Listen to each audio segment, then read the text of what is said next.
Ito po si Milagros Figueroa. Siya po ang tunay na may-ari ng naglalaman ng bag na ito. Ang lahat ng ID ito ay sama-sama na laman nitong bag na ito. Kaya po ito ay nandito na binibidyo ko sapagkat ang kaswertihan ito ay naiwan nila sa ilog. Papauwi na sila galing ng ilog at nagpalamig dahil ngayon ay kainitan. Pero dahil sa sila ay may mga motor din doon na sasakyan, sa pagdating nila sa parking, ang kanilang mga gamit habang iniipon ay naisabit yung isang bag, at itong bag na ito ay nasabit sa motor ng aking utol na si Joseph Impacto. Hello utol, paano ba, ikwento mo nga kung paano pangyayari, bakit itong bag na ito ikaw ngayon na nag-iingat? Pauwi na kami. Oo. Yung aking Mio, nung start ko, ba't ka ako may nakasabit na bag? Oo. Tapos tinatanong ko, Mio ako daw, kaya ng bag to? Wala sumasagot. Sabi ko, sa isip ko, iwi ko na lang at hindi ko naman din gagalawin to. Alamin namin number, tatawagan namin. Yun ang Kung tama. sino man mayari ka, kung mapabalik to, buong-buo po. Takot po ako sa karma. Ayoko na. Ayan. Si Lord, walang imposible sa kanya eh.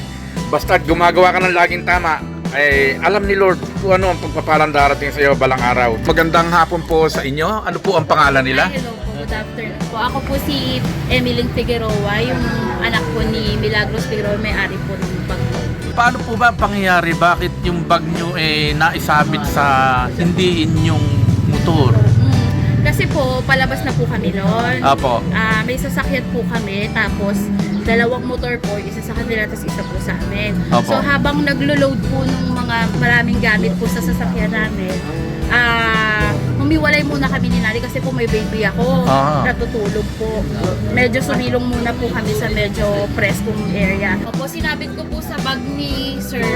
Sa kanyang motor? Opo. Apo. Ni Sir po. Tapos po nawala na po kasi sa isip ko eh. Yung nasa isip ko po kasi yung baby ko Apo. na natutulog, na pinapahanginan ko po. Opo. Ayun, umupo si nanay dun sa may likod ng isang sasakyan. Tapos nang pauwi na po kami, saka na lang po niya naisip na, nasan yung bag ko, ganun ganyan. Eh, nung bumalik kami, parang nakaalis na po sina Sir. Nagbili na lang po kami sa barangay. Yun, thankful po kami na kahit pa paano merong mga ganong tao pa po ngayon na may hindi ganong expected. katangian. Opo, na may Yun, ganong ganun po. katangian. Super thank you po kay Kuya Joseph na ayun, binalik po yung bag ni Nani. Kasi po, importante yung mga gamit niya po. Lalo po yung mga ID. Yung pera po. Pera, okay lang madaling po makita yan eh. Yes, Opo. yung mga ID po talagang lahat na Opo, nila opo. po. Kaya po, super thank you kay Sir. Ipinagkaloob ng langit na ang gamit nyo ay utol ko ang makakuha si Joseph, sapagkat dito natin makikita ang katangian ng isang tao. Ito ang pwedeng ipagmalaki ng kahit na sino, ang gumawa ng mabuti sa anong lugar kayo? Caloocan? Pulong Yantok lang kayo. Malapit-lapit lang. Narito ang driver na kasama nila Emily, si Edmundo Tahan. Magandang hapon, Brad. Magandang hapon no. Pero bilang ikaw driver, ikaw ay isa sa pwedeng pasalamatan sapagkat itong araw na ito ay pinagpalang araw. Holy Thursday. Huwag kalimutan dito, napakagandang araw, pinagpala ng langit talaga. So, Teng. Hello po. Napakainam naman kayo na utol kong Joseph. Kayo ang magkasama. Kami magkakasama kaninang tatlo, pero sila naiwan dahil nauna ako. Sila naman ang nakakita nitong napakahalagang bagay na ito, ng bag, mga ID at pera na narito kaharap namin ngayon.